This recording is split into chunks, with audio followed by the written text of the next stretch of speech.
So, I want to share something that's very vulnerable and real because I saw this book at Kinokuniya's bookstore today, and it wasn't the book I was looking for, but something in me just felt very, very drawn to it to pick it up and eventually buy it. And it scared me. The book scared me. It scares me to go through it, and I didn't really know why, but the feelings were very real. And the book is The Dark Side of the Light Chasers by Debbie Ford. And if you read it, good for you. Just opening the book, looking at the first page gives me tingles in my body, and it's scary because it I just know in my heart that this is something that I need at this moment.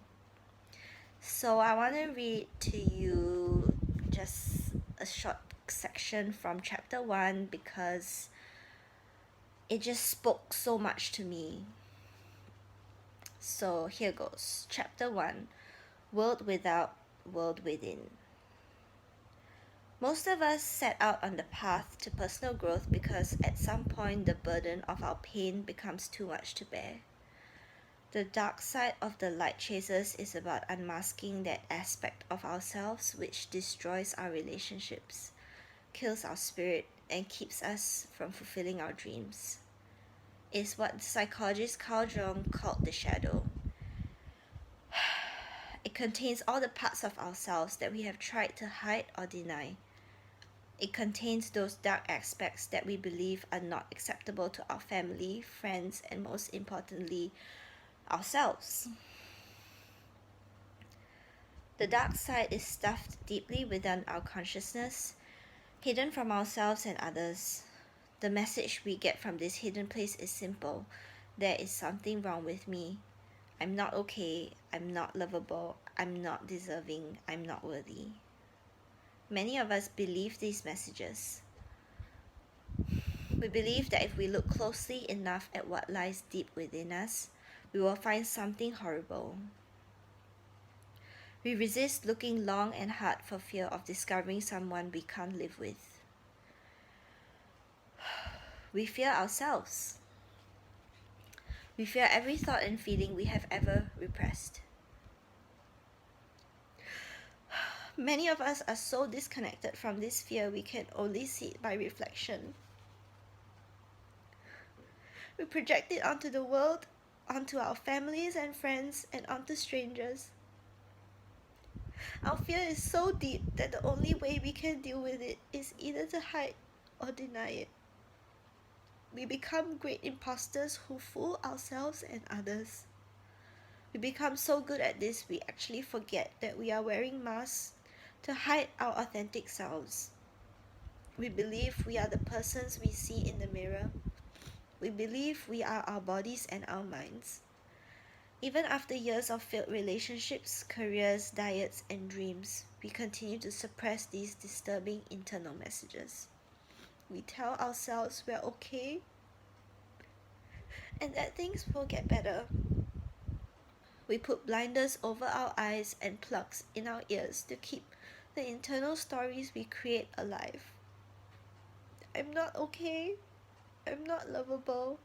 I'm not deserving. I'm not worthy. Instead of trying to suppress our shadows, we need to unconceal, own, and embrace the very things we are most afraid of facing. By own, I mean acknowledge that a quality belongs to you. It is the shadow that holds the clues, says the spiritual teacher and author Lazarus. The shadow also holds the secret of change. Change that can affect you on a cellular level. Change that can affect your very DNA. Our shadows hold the essence of who we are. They hold our most treasured gifts. By facing these aspects of ourselves, we become free to experience our glorious totality, the good and the bad, the dark and the light.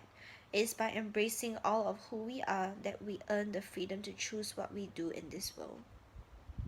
As long as we keep hiding, masquerading, and projecting what is inside us, we have no freedom to be and no freedom to choose. Our shadows exist to teach us, guide us, and give us the blessing of our entire selves. They are resources for us to expose and explore. The feelings that we have suppressed are desperate to be integrated into ourselves. They are only harmful when they are repressed. Then they can pop up at the least opportune times. Their sneak attacks will handicap you in the areas of your life that mean the most. Your life will be transformed when you make peace with your shadow. The caterpillar will become a breathtakingly beautiful butterfly. You will no longer have to pretend to be someone you're not. You'll no longer have to prove you're good enough. When you embrace your shadow, you will no longer have to live in fear. Find the gifts of your shadow and you will finally revel in all the glory of your true self. Then you will have the freedom to create the life you have always desired. Thank you for witnessing and acknowledging my journey, and I hope this piece has touched you in some way. Bye.